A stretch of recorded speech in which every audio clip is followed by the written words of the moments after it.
Ora, será que já estamos em direto? Parece que sim, mas ainda não te vejo aí. Quando chegares, serás muito bem-vinda e bem-vindo. Sim, e aproveito para fazer aqui a operação do costume.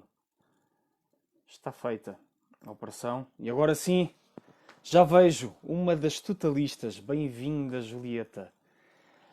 Ora então, muito bem, vamos então começar. O tema de hoje é formas do propósito. Formas do propósito. O que é que este tema te suscita? A ti que estás a ver quando olhas para o título e refletes sobre ele, o que é que te suscita? Formas do propósito. Queres comentar aqui na caixa dos comentários? Se quiseres, será muito bem-vindo esse comentário. Então, formas do propósito, basicamente, o que é que nos diz? Diz que o propósito é, naturalmente, inerente a toda e qualquer forma de expressão que existe na vida. E nós não somos diferentes. E, portanto, se usarmos da nossa capacidade de observação, de percepção e de significação associada às formas das quais ele se reveste, e agora tu perguntas-me, Julieta, a concretização do mesmo? Sim, também. Também. Aqui nesta perspectiva que eu estou a trazer é muito isto.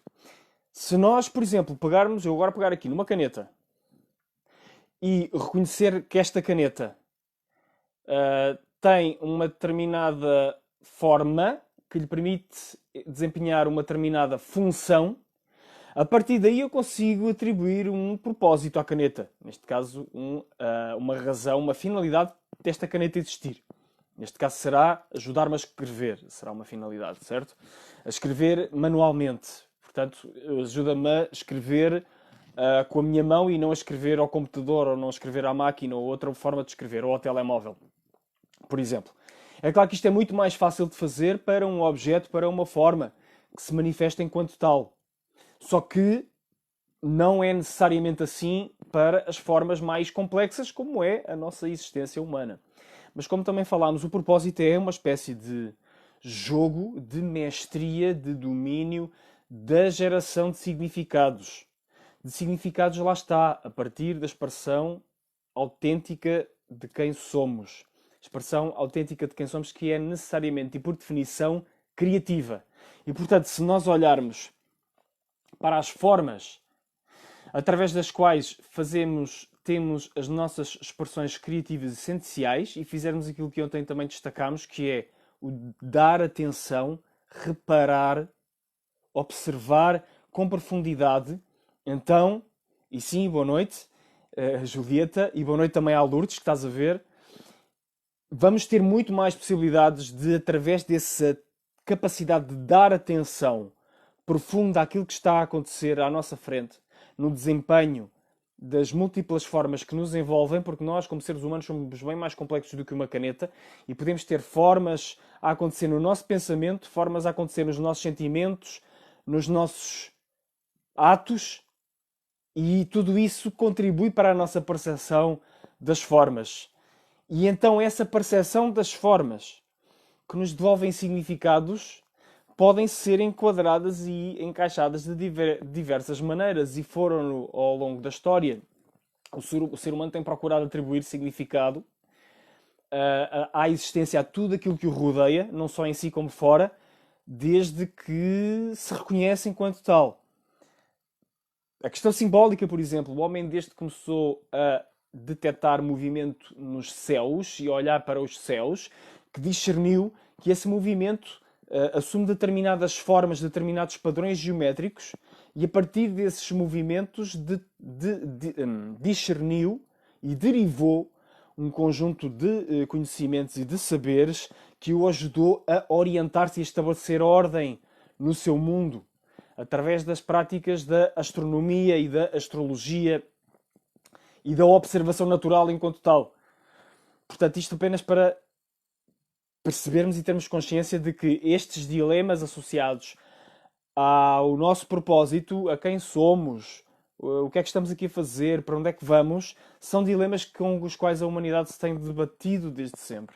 E o caminho para libertar potencial desses dilemas é precisamente o caminho que os génios criativos, e que não só os génios, mas que as áreas criativas já identificaram como muitíssimo significativos para devolverem resultados. E é precisamente em relação com a arte de aprendermos a ver, não só aquilo que fazemos, mas aquilo que nos rodeia e aquilo que constitui então as formas através das quais expressamos as nossas naturezas autênticas, e essas naturezas se expressam também fora de nós, que podemos aceder a dimensões mais profundas do nosso propósito. Esta é uma das razões pelas quais, por exemplo, nas artes marciais, para quem conhece o universo das artes marciais, mas mesmo que não conheças, se calhar recordas de ter visto em algum filme, por exemplo, como o Karate Kid, ou os filmes envolvendo o Van Damme ou o Bruce Lee, essas representações mais comuns na nossa sociedade, na nossa cultura, que eles muitas das vezes olhavam, contemplavam profundamente os movimentos da natureza, das formas da natureza, os movimentos das árvores, das flores, das plantas, dos animais. Por exemplo, há um conjunto, há uma forma, lá está, uma forma que nas artes marciais se chama de kata, que basicamente é uma forma coreografada de múltiplos movimentos de defesa e ataque. E essas formas, quase todas elas, têm nomes associados à natureza e a animais. Estou-me a lembrar, por exemplo, de uma forma muito sui generis na arte marcial que eu pratiquei, o Karate Do, há muitos anos atrás. Uma das formas chamava-se Gankaku. E Gankaku, que significa pássaro sobre o rochedo. Portanto, essa forma pretendia simbolizar toda a atitude, toda a praxis, toda a forma de estar de um pássaro em equilíbrio no topo de um rochedo.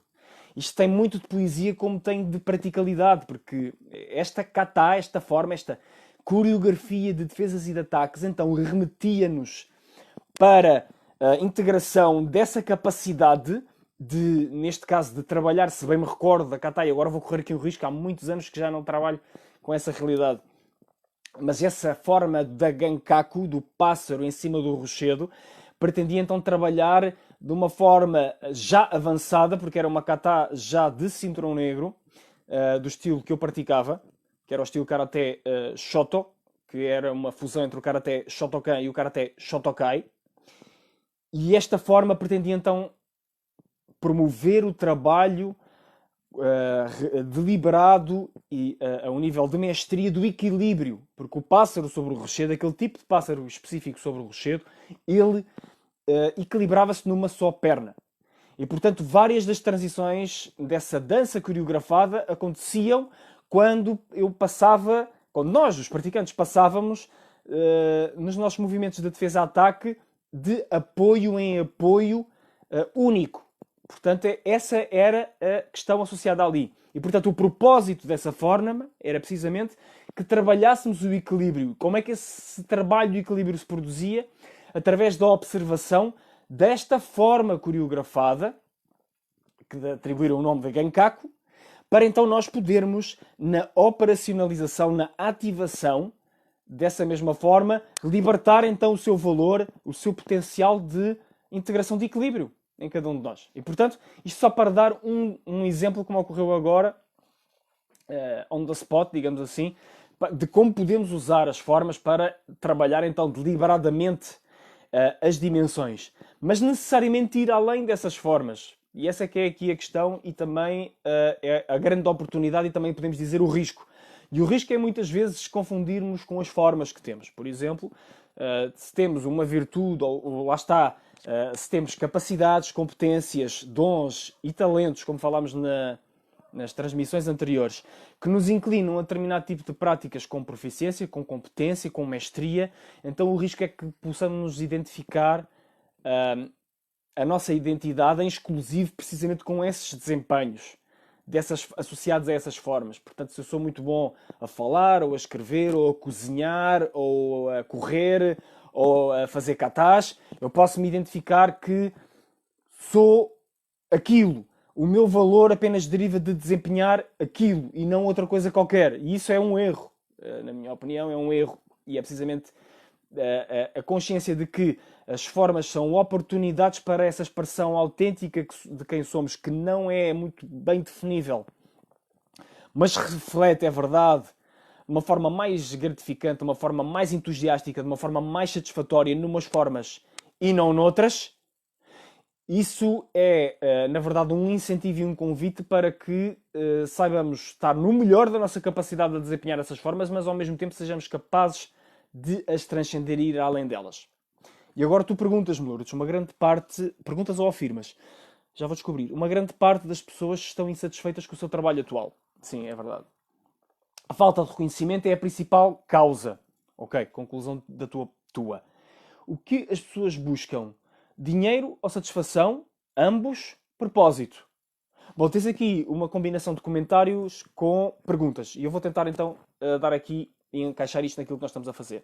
Sim, com certeza o trabalho, se nós quisermos, é uma forma, neste caso uma forma complexa, através da qual podemos associar a dimensão trabalho, uma combinação de formas que então nos devolve uma função ou funções associadas ao desempenho dessa atividade a que chamamos trabalho. A insatisfação, como também já vimos, tem muito a ver com a desconexão da nossa expressão autêntica e criativa daquilo que estamos a fazer e que acontece por múltiplas razões. Ou porque não estamos a, de facto, fazer a ligação essencial, primordial, entre a máxima atenção, a máxima entrega daquilo que somos, naquilo que estamos a fazer no momento, e isso já resolve, na minha opinião, 80%, para dar uma estimativa assim muito genérica, 80% do desafio, mas depois os outros 20% também são significativos, é o ajuste entre aquilo que são as nossas inclinações naturais e aquilo que são, lá está, os nossos talentos, os nossos dons que mais naturalmente vêm ao de cima, em relação com aquilo que estamos a desempenhar. E então, sim, pode ser importante fazermos um craft, um ajuste da forma como desempenhamos essas atividades, ou, numa fase inicial, obviamente, aceitar que devemos desempenhar essas atividades da melhor forma, noutra fase adiante, perspectivar e preparar o caminho para desempenharmos outras atividades que são mais reluzentes com a nossa expressão criativa autêntica, não é? Porque nós podemos dizer, sim, mas eu preciso de um emprego para pagar as contas, etc.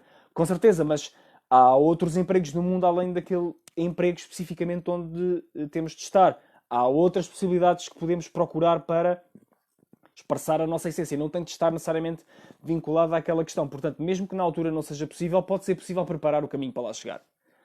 Sobre a questão da falta de reconhecimento ser a principal causa, talvez, eu posso concordar que sim, se considerarmos que esse reconhecimento pode ser não só externo como interno, nós mesmos. Podemos, de lá está, não estar a fazer o reconhecimento das maneiras através das quais esse trabalho nos gratifica.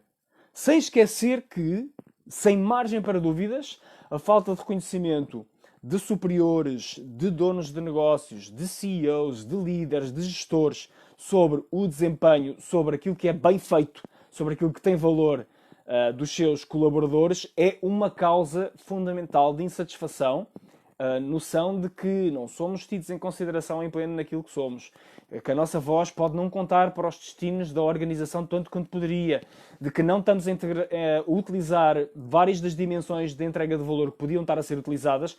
Com certeza que isso são também razões para a falta de reconhecimento. Mas eu diria que isso é uma parte da história. A outra parte é fazermos nós mesmos esse reconhecimento, que não substitui, obviamente, o reconhecimento e o papel de quem lidera, de quem está como timoneiro ou timoneira desse barco, desse navio a que chamamos organizações. Só para citar um ângulo de perspectiva. O que há é que ambos devem estar presentes. Ambos devem estar presentes. E todos nós precisamos de dinheiro, obviamente, nesta sociedade em que vivemos. Todos nós precisamos de satisfação também, de uma forma mais intrínseca, embora possamos não ter, alguns de nós, necessariamente noção disso, e podemos ter uma perspectiva mais, entre aspas, mercenária em relação ao trabalho, porque fomos educados dessa forma e não aprendemos que o trabalho nos deve devolver satisfação. Podemos associar que o trabalho não é para nos devolver satisfação, que a satisfação, isto numa forma muito básica, digamos assim, numa perspectiva muito básica da percepção de qual é a função do trabalho, não é? eu diria que o propósito é precisamente unir todas as dimensões daquilo que vale a pena quando estamos a criar através daquilo a convencionamos chamar de trabalho. Porque essa é a questão fundamental que aqui está em causa. É a questão de podermos criar a partir do desempenho dessa atribuição a que chamamos trabalho. Não é?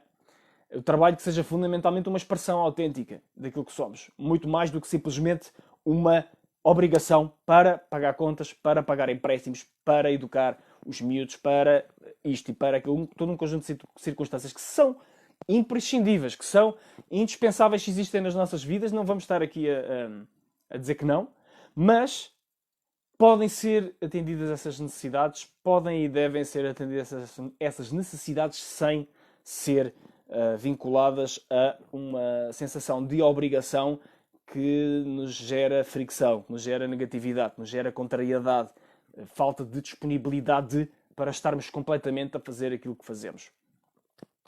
E, portanto, há algumas realidades e há alguns conceitos mas por favor coloquem as vossas questões, e eu prefiro orientar muito mais esta transmissão em função das vossas questões do que em função daquilo que eu possa ter aqui articulado, porque estas dimensões fazem muito mais sentido se vocês sentirem um encaixe ou uma adesão na vossa própria vida do que em termos teóricos ou abstratos, por muito que possam ser importantes e fazer sentido. E, portanto, com certeza que eu vos trago essas dimensões aqui.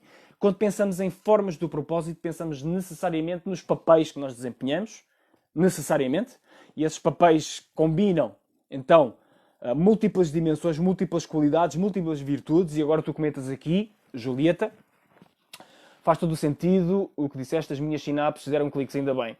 Podemos cair no erro em focarmos-nos em capacidades que sabemos ter sucesso e não abrir espaço para manifestar os nossos dons. Tirar o gênio cá para fora. Eu sofro de uma espécie de comodidade misturada com receio de consequências quando tomamos certos riscos. Não devo ser a única. É claro que não és a única. Porque nós...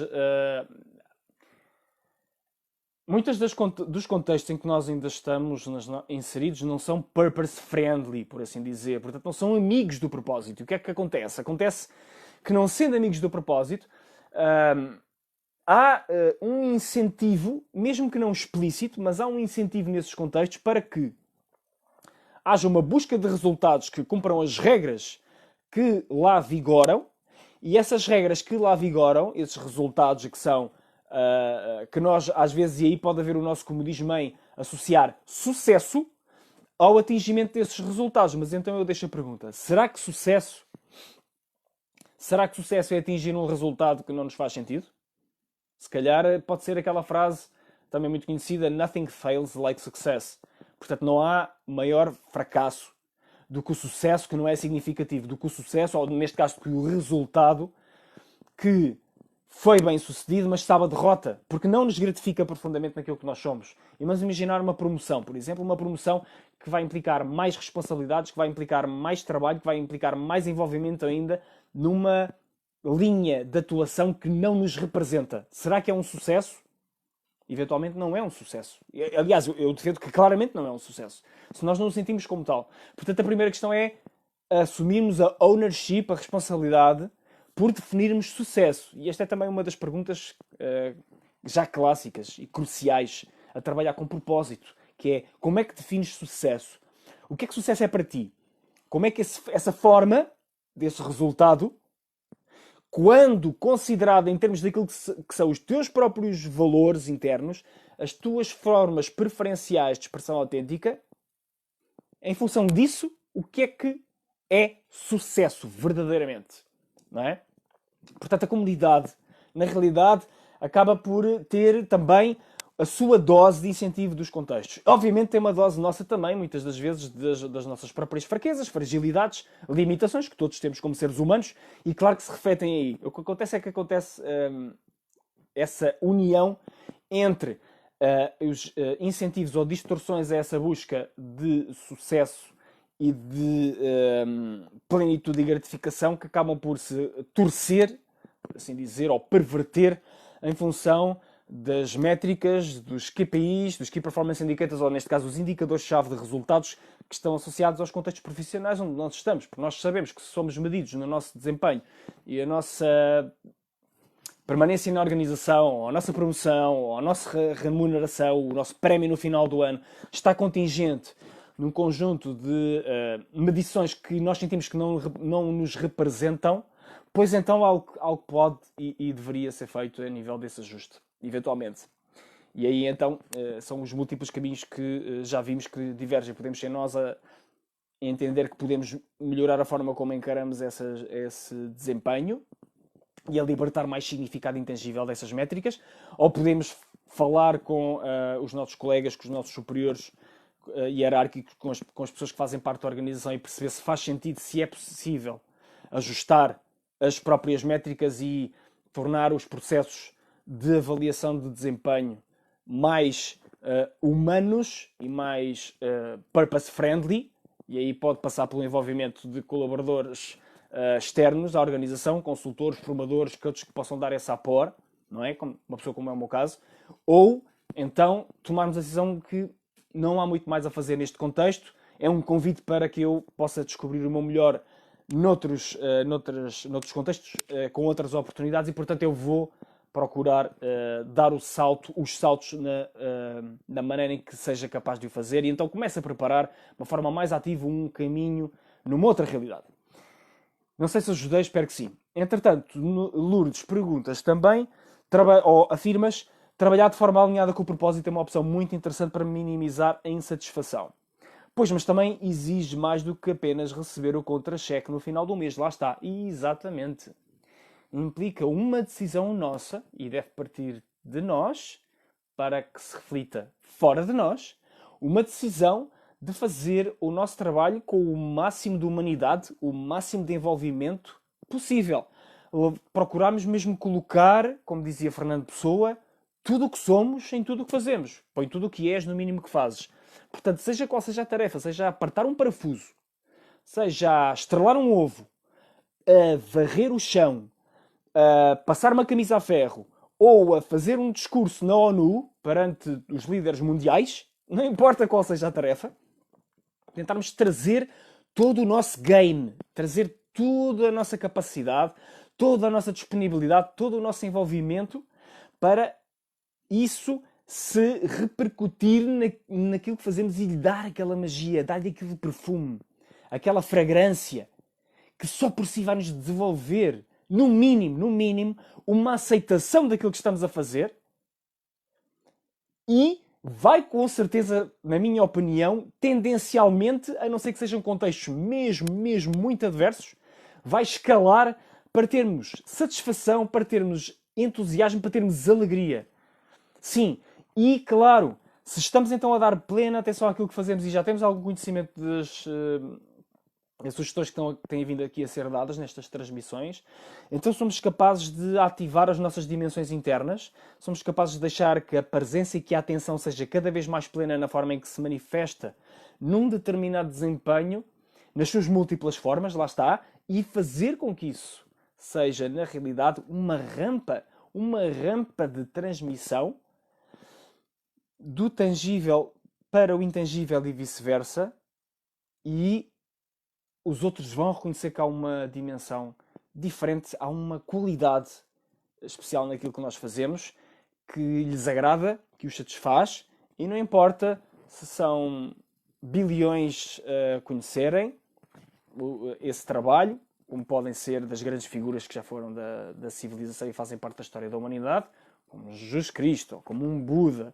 ou outras figuras que são altamente reverenciadas, mas que não são assim tantas, mas nem todos podem ser Jesus Cristo, nem todos podem ser Budas, nem todos podem ser Martin Luther King, John F. Kennedy, Nikola Tesla, Dan Rudyard, nem todos, Marie Curie, Oprah Winfrey, nem todos podem ser grandes celebridades ou grandes estrelas.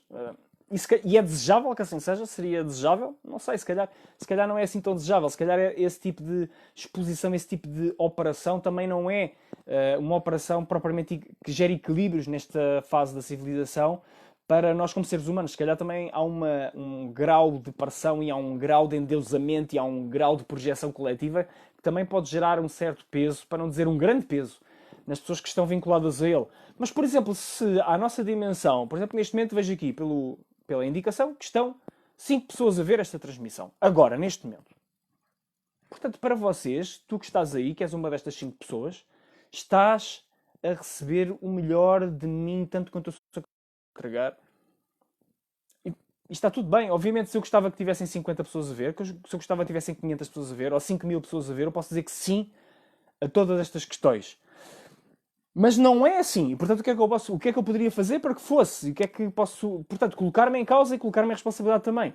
E se, penso eu, unirmos as várias dimensões da responsabilidade, não só em nós, como nos outros, e fazer isso de uma forma que seja construtiva, de uma forma que seja serena também, mas muito clara, muito afirmativa. Acho que isso também é importante. Haver a conciliação das duas coisas. Haver essa consistência e essa convicção daquilo que sabemos ser certo, em união com a tranquilidade, com a calma, com aquilo que faz sentido. E as coisas podem melhorar. Olha, parece que aparentemente melhoraram agora, já estão 7 pessoas a ver.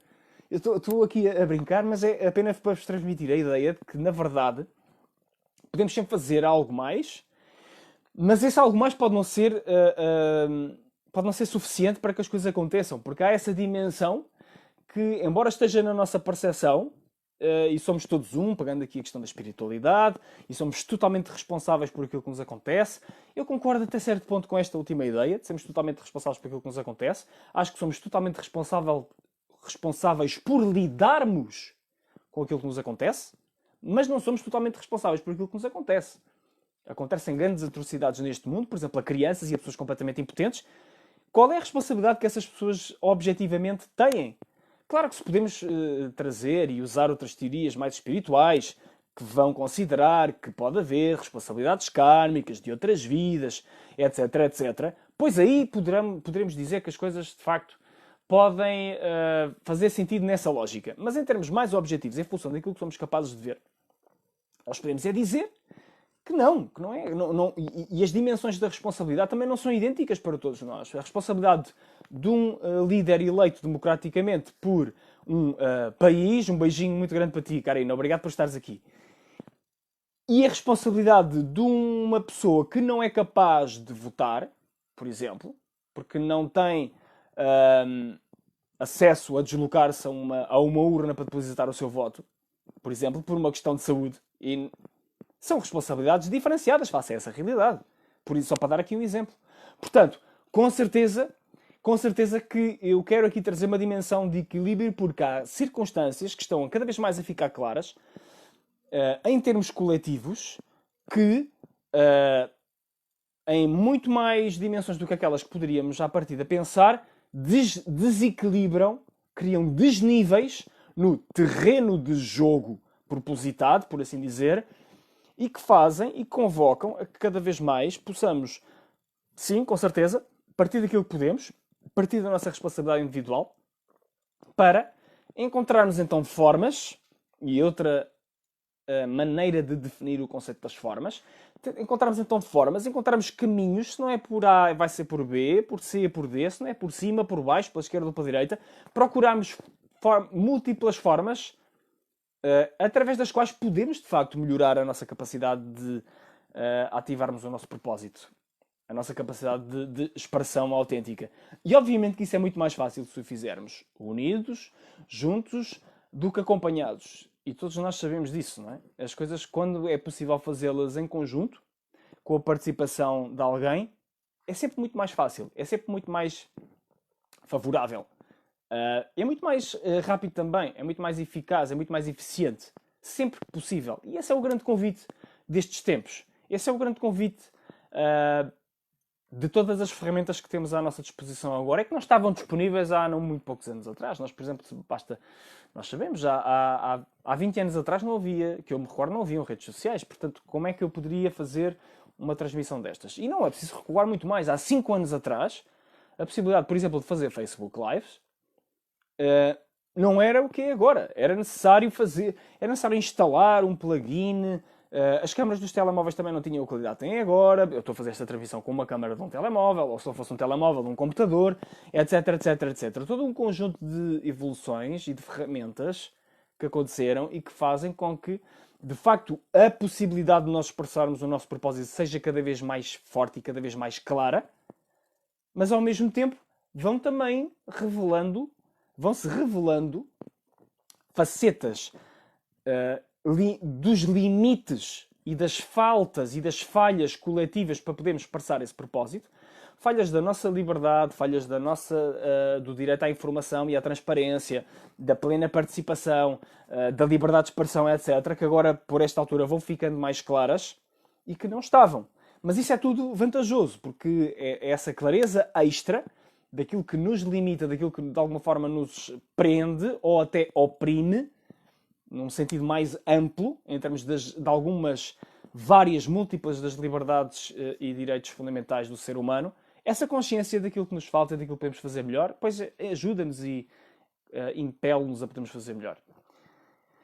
If you wanna go fast, go alone. If you want to go far, go together. Eu gosto muito desse ditado, Julieta. É um ditado africano que é precisamente isso, em que eles pensam de facto que, por exemplo, quando queriam rapidamente obter um determinado recurso, neste caso um recurso de subsistência, muitas das vezes uma só pessoa da família ia mais rapidamente buscar comida, ou buscar água, ou buscar lenha, etc., do que ir a família toda, ou a tribo, não é? Mas que se queriam verdadeiramente continuar a crescer, a progredir, a evoluir, a educar-se no conceito, no contexto da tribo, pois então era juntos que iam verdadeiramente mais longe, e nós podemos perceber isso com muita clareza nas organizações. Porque é de facto essa é a razão pela qual existem organizações. Porquê é que existem organizações? As organizações existem precisamente porque é muito mais fácil aplicar as verdades desse ditado e as verdades da expressão criativa autêntica se estivermos todos a remar para um mesmo lado, no contexto dessas organizações. Aliás, e não precisa ser da expressão criativa autêntica. De qualquer tipo de expressão, de qualquer resultado em que haja sincronia, em que haja confluência de energias, é muito mais facilmente ativado se existem a colaboração de múltiplos agentes.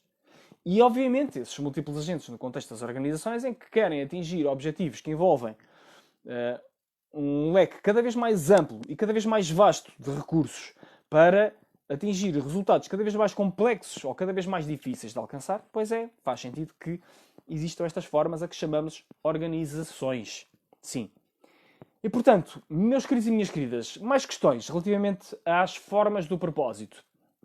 Eu evitei teorizar em demasia em torno de conceitos como arquétipos, em torno de conceitos como a simbologia, em torno de reconhecermos, por exemplo, que nas sabedorias ancestrais da geometria sagrada se reconhece que cada forma nos devolve um determinado tipo de ativação que está facilitada através dessa mesma forma, certo?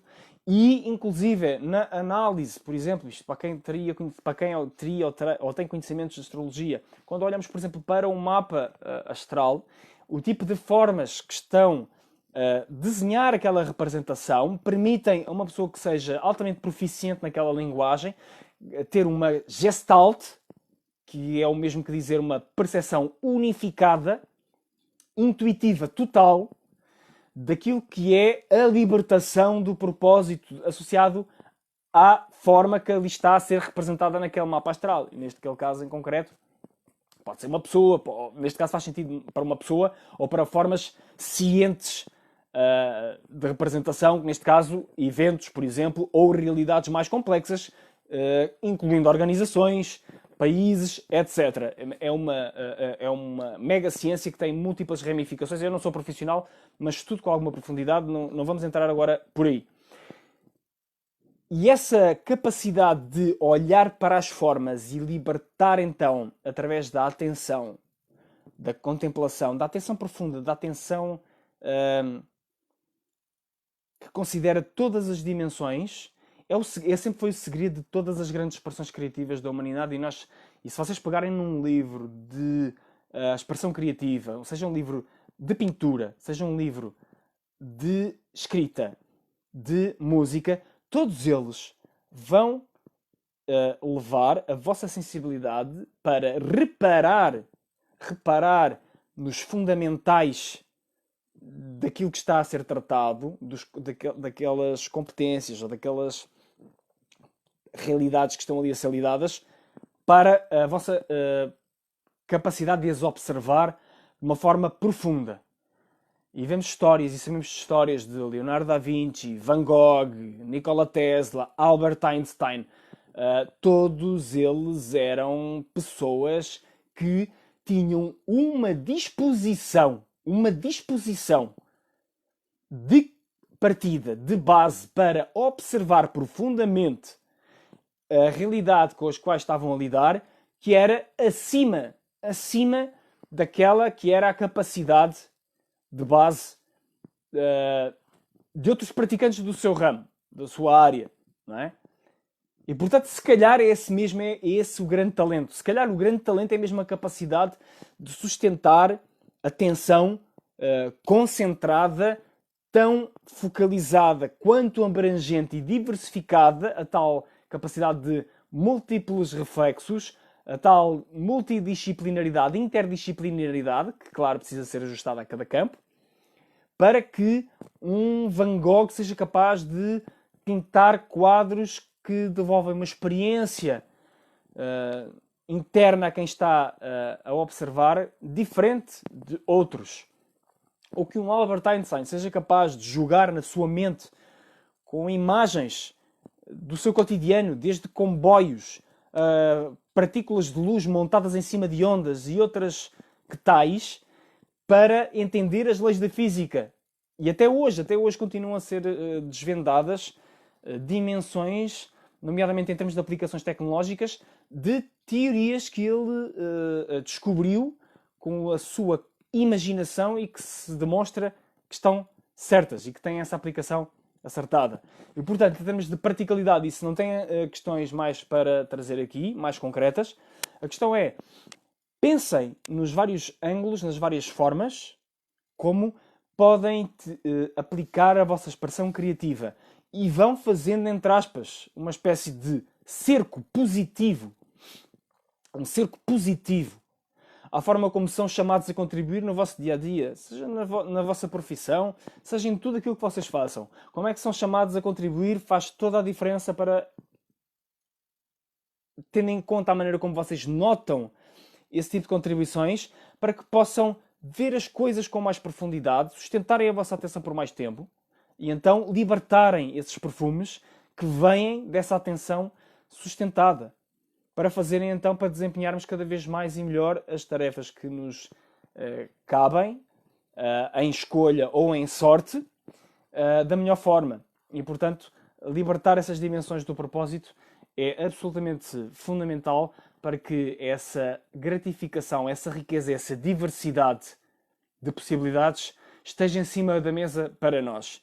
E isto indo além daquilo que falámos e que temos falado ao longo das transmissões, das múltiplas formas de aquisição de competências, de capacidades, da prática deliberada, reiterada, que podemos ter se queremos ser muito proficientes numa determinada atividade.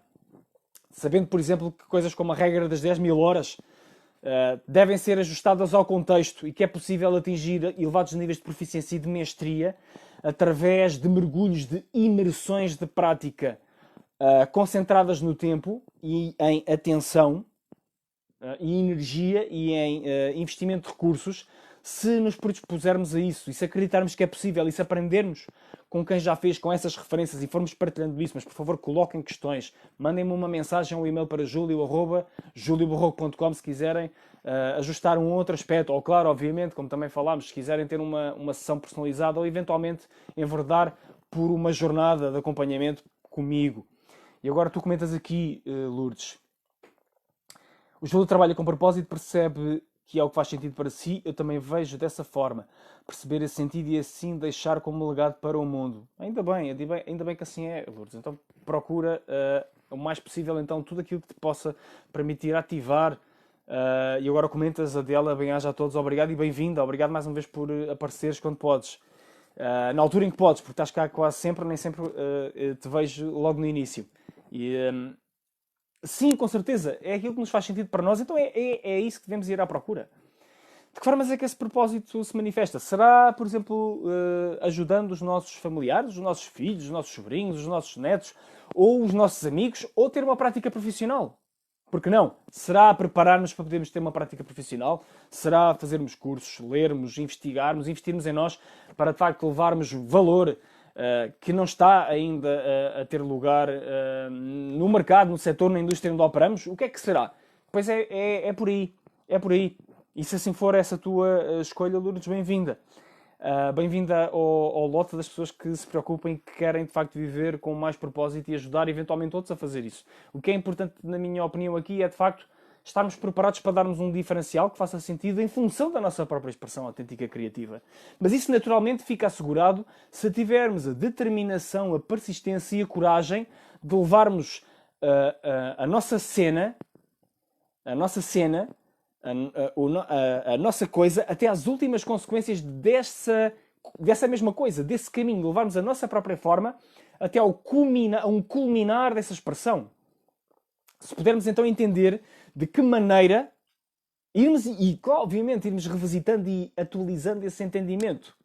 De que maneiras é que podemos ir cada vez mais além a esparçar então essa magia que está em nós e que está à espera para se libertar. Minhas queridas e meus queridos, têm mais questões ou mais comentários que queiram fazer, por favor, estejam à vontade, senão eu vou começar a encerrar esta transmissão. Amanhã vamos falar sobre, deixa-me aqui ver a minha cábula, sistemas do propósito, que vai precisamente ajudar a dar mais uma demão, se quisermos, mais uma diferenciação, mais um toque, mais um aperfeiçoamento sobre como é que podemos dar então consistência, recorrência, deliberação e também multiplicidade de riqueza à nossa busca e à nossa expressão do propósito. Eu vou tentar mais uma vez fazer com que não seja demasiado teórico ou abstrato, embora eu acho que a abstração e a teoria são importantes para depois poderem ser levadas à prática. Assim, na Terra como no céu implica que possamos ir ao céu, e aqui céu, neste conceito, ou nesta definição, tem a ver com a forma como pensamos, a forma como percebemos o mundo e as suas possibilidades. E então, ajustamos isso, melhoramos isso, ampliamos isso com conceitos novos, mesmo que mais abstratos, mesmo que mais teóricos, e então procuramos e refletimos sobre maneiras de aplicar isso na prática e descer isso à terra e levarmos isso à prática. E isso é muito mais facilitado com as vossas questões, com as vossas partilhas, com as vossas contribuições. E claro, e agora eu não tenho feito muito esse pedido, mas posso fazer agora. É um pedido natural, que é, se achas que este vídeo tem valor para ti e que de facto te ajuda, e obrigado, Lourdes, por me dizeres que sim.